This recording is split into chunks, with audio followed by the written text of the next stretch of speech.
Good evening, everyone. Welcome to the Sports Wave Network and Sports Corner with the Conn Man. I am your host, the Conn Man.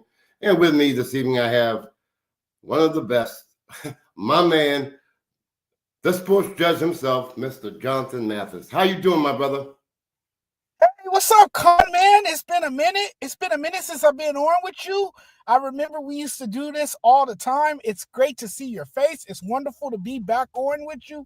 And man, thanks for inviting me on the show. I got a lot going on this week. I'm excited. The Super Bowl is upon us. It's going to be a lot of fun. We got great things happening in the world of sports, and I couldn't be more thrilled than to be on with you. What's up, my man? Well, thank you for that as well. Before we go any further, I want to, first of all, bestow my sincere condolences to the folks out in California for the devastation that has been placed in their hands. And you, Mr. Mathis, you are out in California. You have witnessed it firsthand. I hope, first of all, your family's well and everything's good. And can you let the viewers know a little bit about your feelings being right there in California? Yeah. As far as I couldn't hear the last part. You cut in and out. Oh, okay.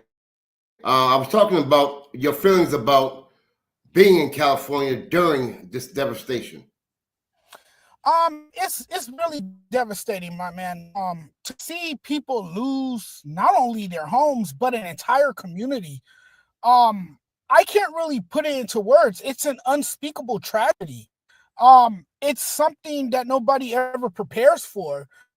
You that your whole neighborhood is gonna go up in flames, destroyed, and is ravaged.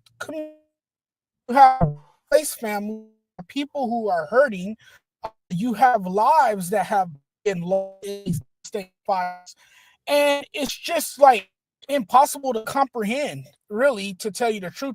It's really been horrific place. We Californians, are as people in general, gotta give a helping hand. We gotta do everything we can to make sure these people are doing fine, not just financially, not just materialistically. We want to make sure that they're doing okay unconditionally as well. So it's been a trying, challenging for sure. It's something like I think we might have lost the sports judge momentarily, but he's living out in California, going through this very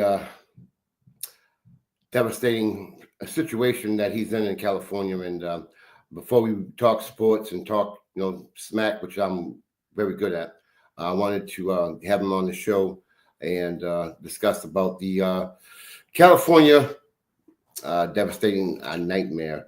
Now, the sports judge, we go back a long ways because when I started out in this podcasting world, I guess you can call it, I used to watch him, and my man is very knowledgeable.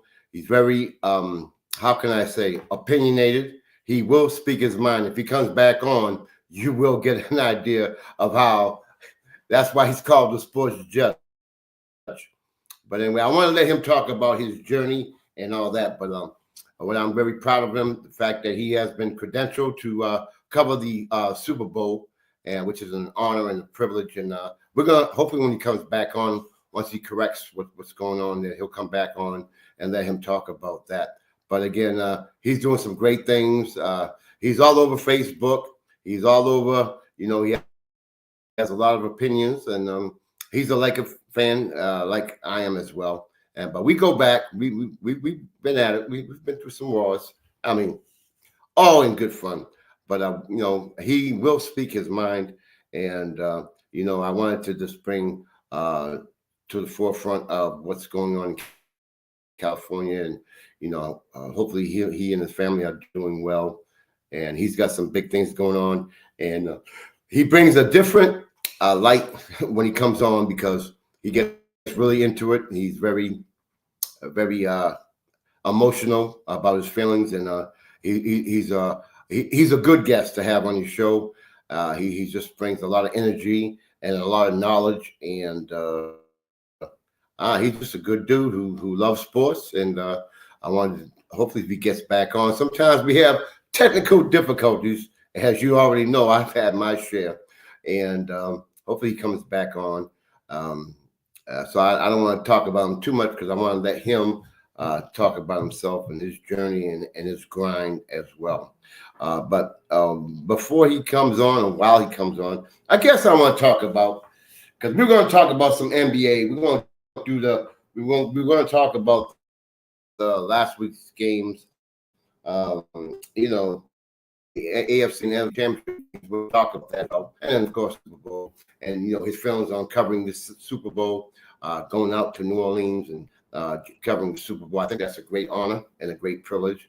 I want to get his reaction on how he feels that's going to turn out, and what got him credentialed, and the beginning, and what got him into podcasting. He's also a sports writer.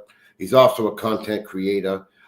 He does a lot. He does a lot. You know what I mean? So hopefully we can get him back on. I don't want to talk too much NBA because if he comes on, I want us to go at it. You know what I mean? And it'd be be an honor to go at it with him again. Relive some old memories because we used to go at it. And I just want to hopefully have him come on again. But as you know, when you do a show like this, technical difficulties do arise, and you just got to bear with it. I personally don't really like talking on my show with just me. I'd rather have a guest on. It makes it more interesting to me because I really don't want to hear myself talk that much to begin with. But, a couple things that are on my mind, first and foremost.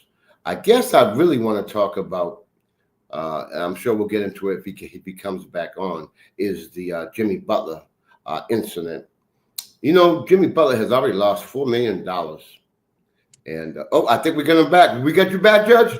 Yeah, you got me back. I had technical difficulties on my laptop for whatever reason. I don't know why. Happens to me all the time, Judge. But Judge, now I got you on the show, and you and I go back a long way. But people who are tuning in may not know about you. So can you let the viewers know about your past history? What got you interested in podcasting, content creating, being a sports writer, and then we'll talk about the honor that has been placed upon you. I'll let you talk about that. What got me into sports is the love of sports. You gotta love what you do. You gotta love what you talk about. You gotta love everything about sports, and that's what got me into all of this. I enjoy engaging with the fans. I like having a great conversation with sports fans. It's a lot of fun to get them fired up, to get them pumped up, to add some spice to the commentary, just to get them in a great mood. And if I can make someone happy and put a smile on their face just to escape from reality for a few hours, then I'm not doing a disservice. I'm doing what I need to do as a content creator, as somebody with, I think of myself as someone who is intelligent and have a vast understanding for the game and for, the world of sports. So it's always fun, Conn Man, to be able to chat it up with the sports fan. And I think what led me to this point where I am now in my life is not only because of being able to engage with the viewer, but also because of my love to write. It all started as a writer. Remember, I was just a columnist at one time, or a blogger or whatever. I mean, there's different titles for it, of course, but I was always into the writing aspect of it. And then I started to expand. And then it became more of me doing the video stuff, doing the podcasting, doing the content creating. I think that's the new journalism now. As this has evolved, you have seen an evolution in podcasting, in this market, in this industry that we are in. And I think you have to be multidimensional. multimedia. I think that's very important in today's business. So I think I stepped out of my comfort zone because I was, for many of years, I just hid behind a computer screen, right? Typing away.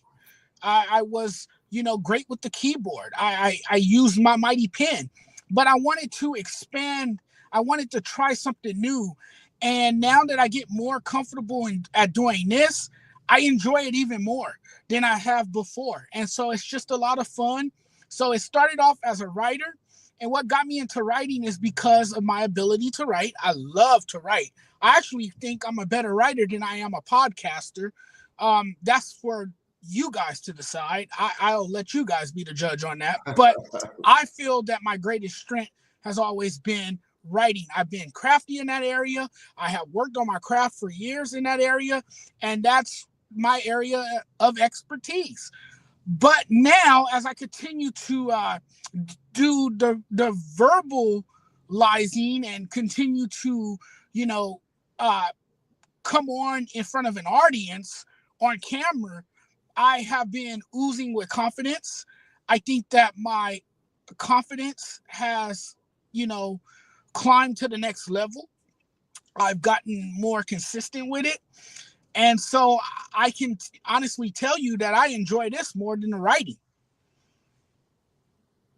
Wow. That's interesting. Now, why did they call you the sports judge? Oh, okay. So it goes way back. I want to say 2012, 2013. So I was writing for this website that's no longer in business. It used to be called Fan versus Fan.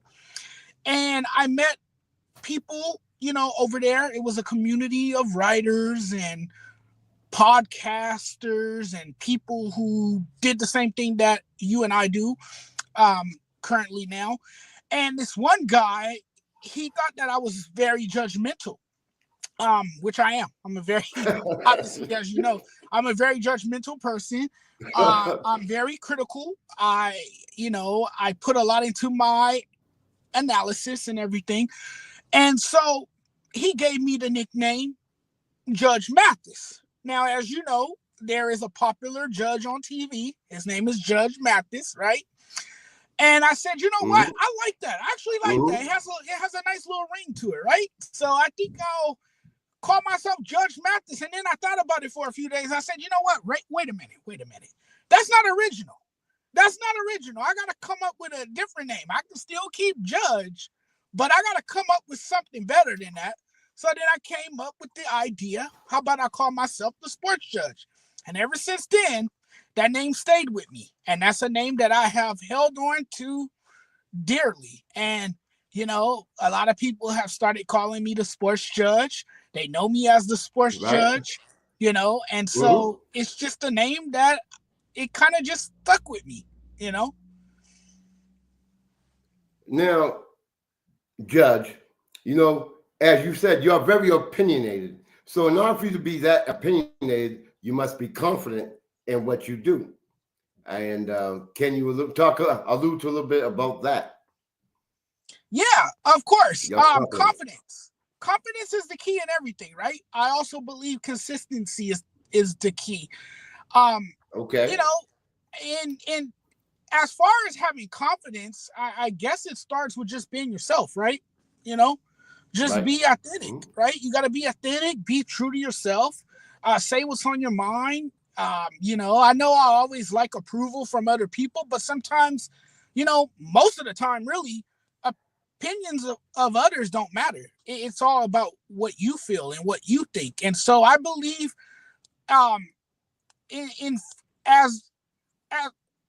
when it comes to confidence, it starts with being yourself.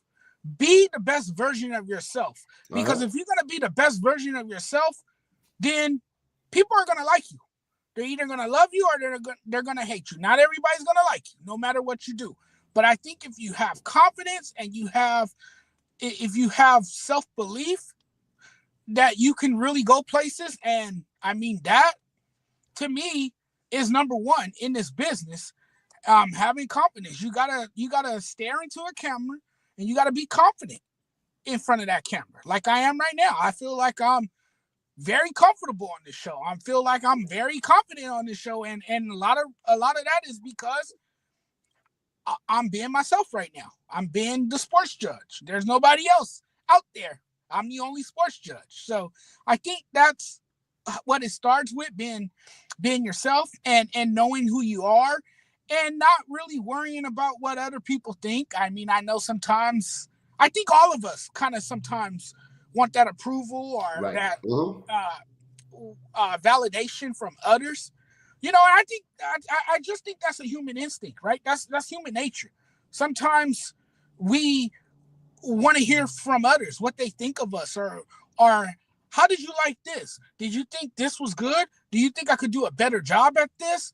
You know, and I think sometimes we forget that by just being ourselves, those people are going to come. The people that like you, they're going to watch. The people that don't like you, they might still watch just to see what you're saying. You know what I'm saying?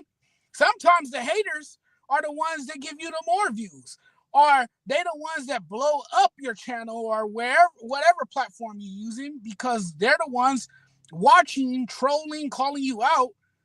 Those are the ones that's getting you all the views and getting you more followers and everything. So I think to answer your question, I think you just have to be yourself. Now, Judge, from what I know of you, again, you're very opinionated, but you're very knowledgeable. I think that's important as well. And I know you do your damn homework. You know what I mean? So I think that makes it, I won't say easier, but it might help your confidence because you know what you're talking about, as opposed to not knowing what you're talking about and giving your opinion when you know a damn thing that you're talking about. You come on, when you do come on, you are confident and you did your homework, and you have your own gut feeling on whatever topic it is, and you have no problem expressing yourself. And that's why I love you, my brother. You are one of a kind, my brother, and I'm glad to have you on the show. Now, but before we get into your special thing where we got coming on next week, I guess we can call it. Then I want to talk about a little bit about last week's football games, if you don't mind. I'm not a football guy per se, but I know y'all excited about something coming up next week when we'll talk about that as well. What is your take? First of all, what's your take on the quarterback of the Commanders, Daniels, and the performance he gave during the regular season and in playoffs? That boy is bad, man. He's special. He's special. I think he had a tremendous season. In my opinion, you probably heard me say it. I think he's the rookie of the year. I think he's earned that honor with his play on the field. And you know what strikes me the most about him is his demeanor, how he carries himself on the field. I think that's what I'm impressed by the most, is that he's so calm. Like, he approaches every game the same way. Like, he never looks like he's in panic mode. He never looks like he's rattled. He just goes out there and plays the game and make plays, and he stays so calm. That's what I like about him. His calm demeanor, his maturity. I think he's ahead of his time, really. Right. Mm-hmm. He's just an amazing all-around player. And I was saying before the regular season that I felt like he was the number one overall pick, or he should have been the number one overall pick. I felt like he was the most NFL-ready quarterback. I felt that he had the tools to excel at the next level, and he proved it. He proved it during the entire season. You know, he played tremendously well. He went out there and, you know, just played his game. And I think another thing that I'm most impressed by is how he has won over that locker room. I think, you know, everyone has gravitated to him in that locker room. Everyone is willing to, I mean, they'll run into a wall for this guy. I mean, and when you have that much respect from your peers and from your teammates, that's a good thing, right? Because what that does, that develops chemistry, right? And so what that says to me is that you're a leader. And this is only your rookie season, right? And you look like this seasoned veteran who's been around for so many years. You would have thought that this guy's been in the league for 5 years, the way he played this season. You know, so it was just amazing to see what he was doing. And as the weeks went on, he got better and better and better and better. And I'm just anxious to see what he does next season. Now, Michael, this is something to keep in mind, because sometimes, and we've seen it with rookie quarterbacks, where they have this phenomenal year, right? They just have this year where they dominate. They look like a veteran quarterback who's been in the league like 5 years, like I just mentioned. But then they have that sophomore slump, and that's a real thing. That's a real thing, because hitting the wall. Right, they hit a wall because coaches have a full offseason to look at tape, to look at how they're gonna, you know, put a stop to this guy. They're gonna have more tape on this guy. You know, now with the season that he's had this year, he's gonna have heavier expectations coming into next season. So it'd be interesting to see how teams prepare for him, how they attack him on the defensive side of the ball, what they do, what strategies they come up with to try to neutralize him. Because it's going to be a different year for him in the second year. Now, in the second year, if he's doing what he did this season, then yeah, we can say he's really for real. But I think right now, just from what we've seen, we got a glimpse of what the future looks like in Washington. I think the future is bright. Now, I do think they need some help on the defensive side of the ball, obviously, because we saw that in that Eagles game. They could not stop anybody, right? Saquon Barkley runs for 60 yards on the first play. He runs for 60 yards on the first play. Yes, he did. I mean, you look at the defense, they couldn't even stop the Eagles, right? And the 4 turnovers don't help. Having 4 turnovers in the game. If you have 4 turnovers in the game, you're going to lose to the Eagles. You're going to almost play damn near perfect to beat the Eagles, right? Exactly. So I look at all that. I think they need a strong corner, because obviously Lattimore, he's not it anymore, okay? He's not it. He's old. He's washed up now. You need a corner. You need some help in the run defense.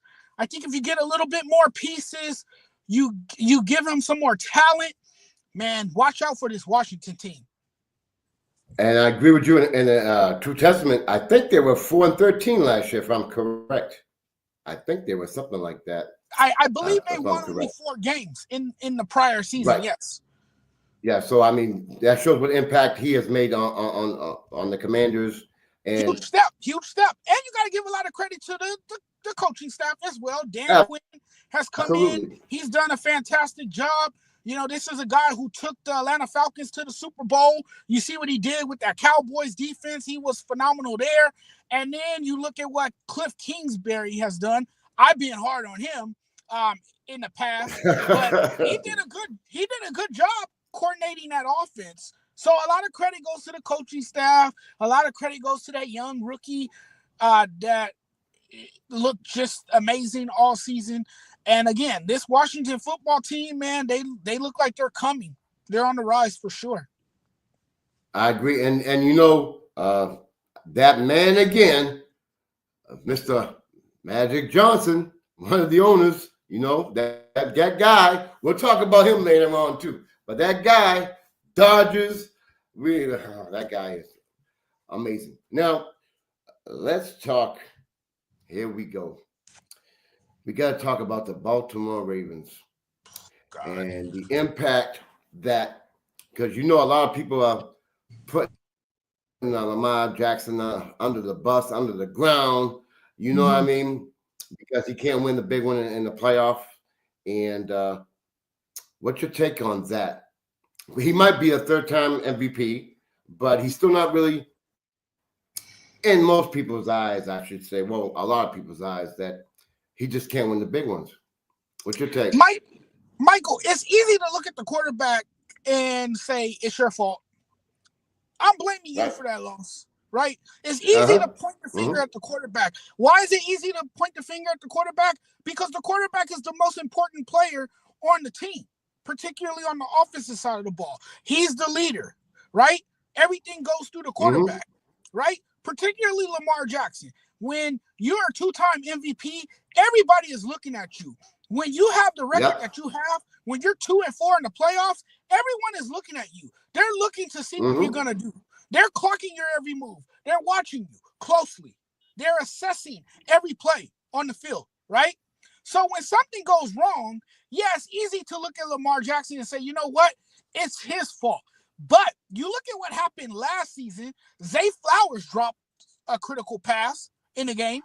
You look at the end of this game that they played against the Buffalo Bills in the divisional round. What happened there, right? Lamar Jackson marches his team down the field, puts his team in a good position to win the game late.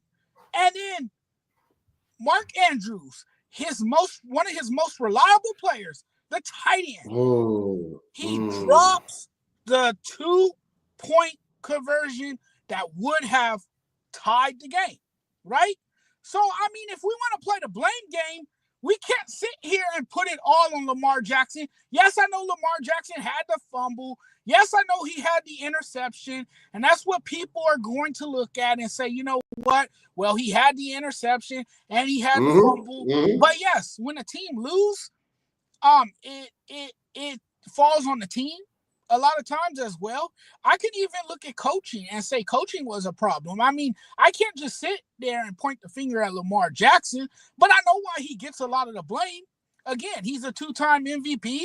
You know, he's a guy that puts up video game numbers in the regular season. Phenomenal quarterback in the regular season. He's remarkable in the regular season, right? He makes all the big plays. Last year, the problem with him, I think he was just trying to prove to everybody that he can be this elite passer when he didn't have to. I think he kind of got away from playing his game. Just again, this goes back to what I was saying about myself earlier. Just be yourself, right? And Lamar wasn't himself. You know, he got away from running the football. He's this dual threat quarterback. He can run. He can beat you with his legs. He can beat you with his arm. He can beat you in a variety of ways. You know, I think with Lamar Jackson, it's all mental. I don't know if the postseason gets to him. I think he lets the postseason get to him. And Michael, some players are just like that. Some players are really good in the regular season, and then when the playoffs come, they disappear. It's vice versa. Some players are good during the postseason, and they suck in the regular season. Jimmy Butler is a perfect example. I was just going to go there.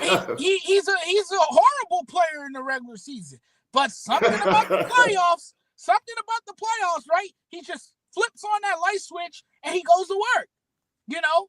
So I don't know. When I look at Lamar Jackson, I'm like, yeah, he's a good quarterback. Is he a great quarterback? I don't know. I think he's a top 3 quarterback in the league. I don't think anybody can dispute that. Just because you're not getting it done in the playoffs, you know. Dan Marino was a top 5 quarterback in the 90s. He didn't win anything, but he still was a top 5 quarterback because look at his stats, look at his numbers. I mean, the same can be said about Lamar Jackson. You look at his numbers in the regular season, they're outstanding. They sure are. Now, let's talk about Mr. Josh Allen. Where do you think he lies in the landscape of football quarterbacks? Because they're comparing him to Mr. Jim Kelly. So where do you go with that? You know, Josh Allen, and I understand why he draws that comparison. I mean, Jim Kelly was an excellent quarterback in the 90s.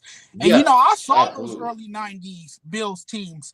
And let me tell you something. They were good until they got to the big game, which was the Super Bowl. They could never win the marquee event. I remember them going to 4 straight Super Bowls and losing in all 4 tries. So I can see why he draws that comparison. And also he plays in Buffalo, the same organization that Jim Kelly once played for. But you know what? I'm not looking at Josh Allen and saying this is on him. I think this was more on coaching this time. I think Sean McDermott was more of the guy. If you want to blame somebody, I think he's the guy to look at because man, it was some bad coaching in that game. It was questionable. You know, why are you gonna push Josh Allen from behind when you know that's not working? A lot of that is Joe Brady too and his play calling. I just thought, his play calling wasn't what it had been all year. Joe Brady has been calling some amazing games all year until the AFC Championship game.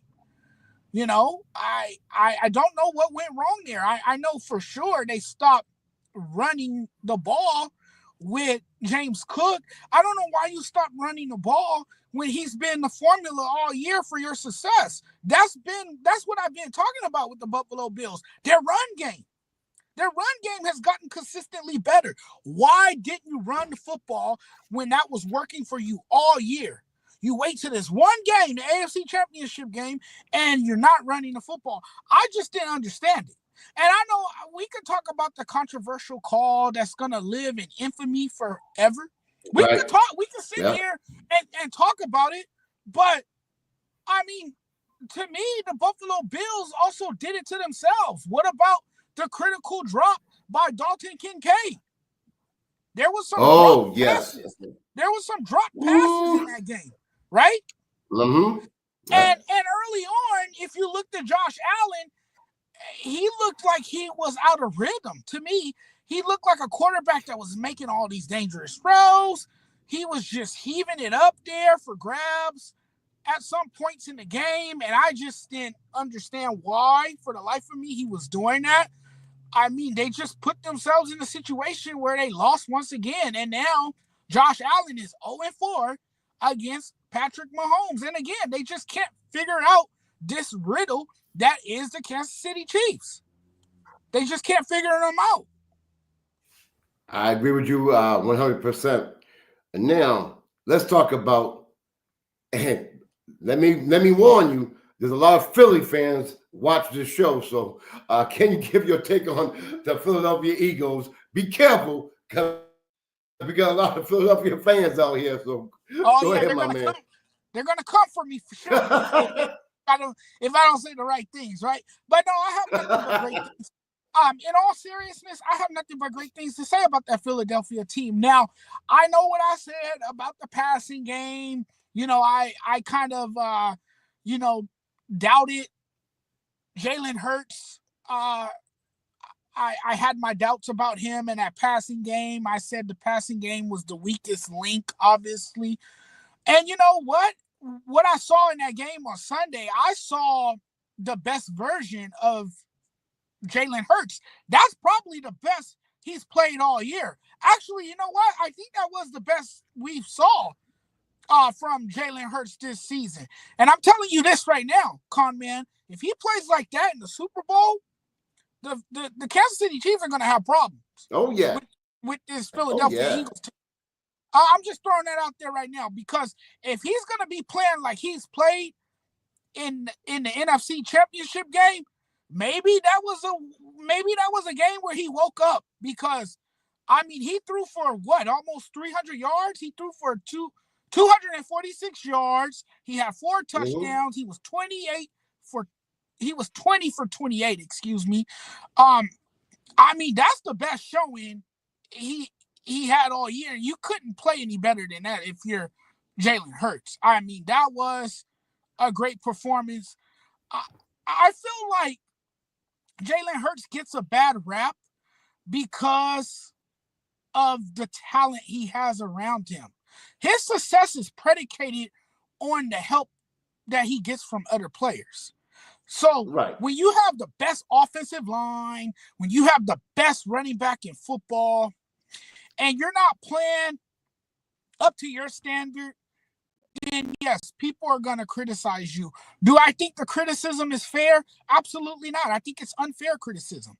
I don't think he deserves the flack that he gets from a lot of people. I never criticized him I only said that he had to play a lot better. And he did. He did. He proved it.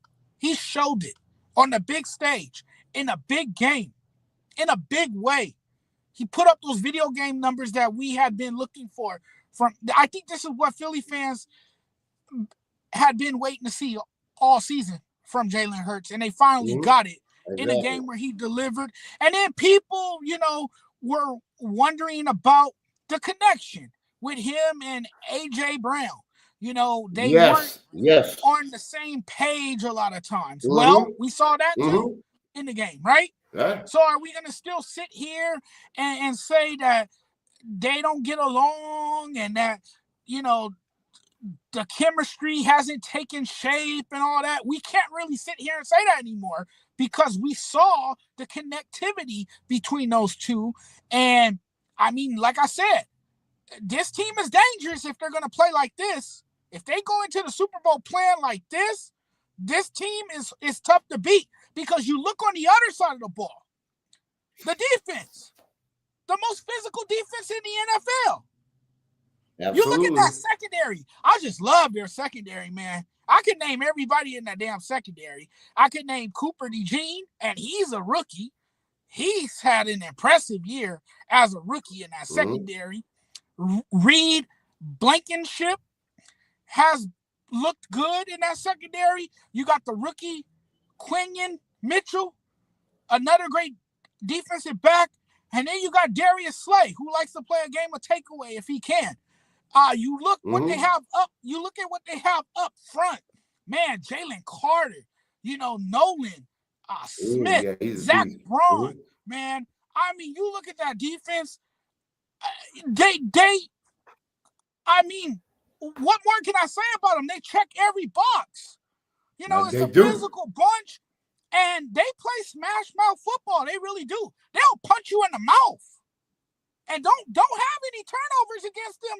Don't turn over the football. No. Because I'm gonna tell you this: if you turn over the football, that's it. Your night is over, right? This is a team, Conn Man, that will come to your house, beat you up, steal your lunch money, and make a sandwich and leave. Okay? That's the kind of Philly team that we're looking at in terms of that defense and how physical they are on that side of the ball and how they'll rip their throats out and put their feet on your neck. I mean, that's just how tough that defense is. And that's what that city is, right? That's what defines Philly. The toughness, the grittiness, the heart. And you look at that defense, they have all of that. That's true.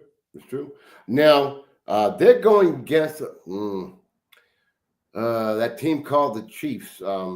What do you think how that's going to turn out? Hold up, but before that, let the viewers know that you might be going somewhere for next week. Can you let the viewers know what's going on with you, how your anticipation, how you feel about going, how did it all turn about, how it all came about? Let your emotions out, my brother. Go ahead. I am, man. I am so excited. So here I am, guys. Guess what? Guess where I'm going? And I leave Sunday. Morning. I have to be at LAX at 4 a.m. I know that's early. I am going to New Orleans. I'm going to the Big Easy to cover the Super Bowl. I am credentialed. I'm going to be there for a week. Thank you, Conn Man. I'm going because of nice people that I have networked with for years, and they have invited me to come on. I apologize for the sirens in the background. I'm in my car, by the way, but anyway, I'm excited for the opportunity, and I was blessed and given this opportunity thanks to a couple of friends of mine. Troy, you might know him, Troy Geary. Yes. Troy Geary and David Stein, they have invited me on their team to come and be a part of their team. I was put on their credential list, and they invited me to come along and be a part of their team for the Super Bowl. I am truly humbled. I am excited. I am anticipating nothing more than excitement. I am looking forward to the experience. I think this will be a great experience. It gives me a chance to intermingle with other members of the media. It gives me a chance to build those connections with people, meet new people, make new friends, because along the way on this incredible journey, I have met so many people. I think that's one of the best parts about all of this is the people that you meet. You know, I think that's the best part about all of this. So I'll be in the Big Easy for a week. I'll be interviewing the players. I'll be at media day most likely on Tuesday. I'll be at opening night most likely on Monday. And throughout the week, there will be different events held there that I'll most likely be attending. So man, I'm just honored again, and I'm truly grateful for this opportunity, and I'm gonna make the best of this opportunity. And I'm just unbelievably um excited for this opportunity. I This is something that I've always wanted to do. I've always dreamed of going to the Super Bowl, and now I can mark that off my list. I can check it off my list. It's always been on my bucket list, and again, now I can check it off my list and say that I'm going to the Super Bowl. And you know something? In order for Troy to invite you, he must have thought the world of you, and he must have felt that you were going to do the damn thing. And I believe that when you get there, your personality and the way you conduct yourself, I think you're going to shine. I think that others are going to gravitate towards you. I think when you're done with the Super Bowl and you come back and you do one of your podcasts, you're going to have some news for us. I got a funny feeling you're going to have some good news. That's my take on it. I'm keeping it 100. But now, you know, the bad part has to come on. You know, Judge, we're going to see about you judging because we're going to talk about the NBA right now, you know, which is up my alley. You know what I mean? So, Judge, I saw you one of your posts on Facebook. You had a little rant that you want to discuss about LeBron and Bronny. Take it away, my brother.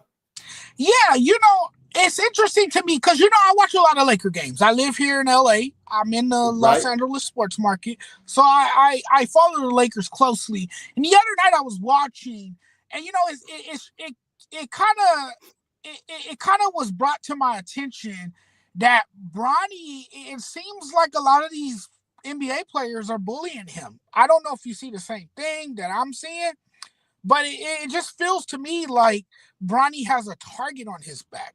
I don't know if you feel the same way. And I think I know why that is. I think because when LeBron said that his son is the best, remember when LeBron came out and said that his son is the best? Now, in a way, I can't fault LeBron for saying that because as a dad myself, a dad of a 4-year-old, if my daughter made it big in something, even if she wasn't very good, or even if she was like average, I'm gonna say the same thing, right? I'm gonna say, hey, you know what? My daughter is the best, right? It's to build her Right? confidence. Right? You're gonna feel that way about your kid. That's just Right? human nature. Right? That's the way you're gonna feel. So I understand that LeBron feels that way about him, but I think Bronny has a target on his back because of that and because of who he is. He shares the same last name as LeBron James, and you go back and you look at that draft pick. I mean, no draft pick was ever that relevant. Like, no draft pick that high was ever relevant. And I feel like what we're seeing in LA is nothing more than a sideshow. It was all about making history. LeBron just wanted to have that opportunity to play with his son. He got it, right? It was a dream of his Yep. to be able to play with his Mm-hmm. son. And he became Mm-hmm. the first dad to ever play with his son in NBA history. So I It's think it was true. all about that. and we know Bronny's not really that good. I felt like he should have stayed in college, you know. But I do think he does have a target on his back. I do think NBA players are coming after him. They know who he is. They know who his dad is, and it's unfortunate too because a lot of people that hate on Bronny, and I don't hate on Bronny. I don't hate on anybody. Like I'm just calling it for what it is. What I'm seeing. This is what I see. This is what I think of him. By no means I have no hate in my heart. I would never hate on him, but I never thought he was ready for the NBA. I never thought he was ready for the NBA. I felt he should have stayed in college. I felt the only reason he got drafted was because his dad is LeBron James. And I felt I felt the Lakers wasted that pick. Judge, I totally agree with you. And you mentioned about the bullying. I kind of agree with you. And I'm going to tell you my version on what I think. I think that his first year at USC, he had a big heart issue, ailment that curtailed his collegiate career. He had ended up with I think it was 3 points a game or 4 points a game, Yeah. and then to become drafted. And then you got a lot of people who are sitting there in the G League busting their ass, and they have this Bronny come in the league and get a contract, $4 million a year, where a lot of people in the G League are struggling, and they're on two-way contracts or trying to get a two-way contract, and then Bronny comes in, even though we know why. I think that puts a target on him, like you said. Now, Stephen A. on this morning show said that he's really disappointed in LeBron because LeBron kind of put him in that situation, and maybe Stephen A. felt that Bronny shouldn't have to go through that. And what's your take on that, my man? Judge? Yeah, I don't think LeBron's intent was to hurt his son or to put him in that predicament, but he did by opening his mouth. And this is what happened when you're a public figure. And a lot of this hate is because of LeBron, who he is. It's not fair to Bronny to be this target because you don't like his dad.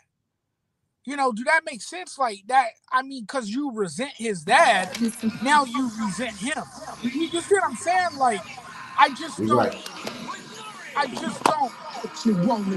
that you? No, not me. That's not me. Not at all. That's not me. That's not me. Oh, I think that's Steve. Producer. I think that's Steve. Yeah, Steve Williams. I I think it just is. don't. Back to what I was saying. I just don't. I just think it's bad for Bronny to be in the situation that he is in because what his dad came IRS is out giving to say away about him. billions of dollars in tax savings through a federal program called the Fresh Start Initiative to aid delinquent taxpayers. This initiative was established for anyone facing financial hardship and unable to pay their back taxes. Qualifying and enrolling in this program will stop all collections, settle your delinquent tax problem, and even reduce what you owe by thousands of dollars. Call the hotline at People's Tax Relief to see if you qualify and get this free information by dialing 800-927-1086. If you have unfiled tax returns or cannot afford to pay your personal or business back taxes, you can now get the help you need. One simple phone call can resolve your tax problem and save you thousands of dollars. To see if you qualify and to get this important free information, call 800-927-1086. 800-927-1086. 800-927-1086. It has created so much drama. And now you have people coming at him and his son. Now you have people on the internet, these keyboard warriors, these people that chill in mom's basement all day, criticizing him and his son. Right. And that's how it is now. In the world of social media, that's what it's come to. Where people have platforms, whether big or small, they can make comments and say these things and make comments about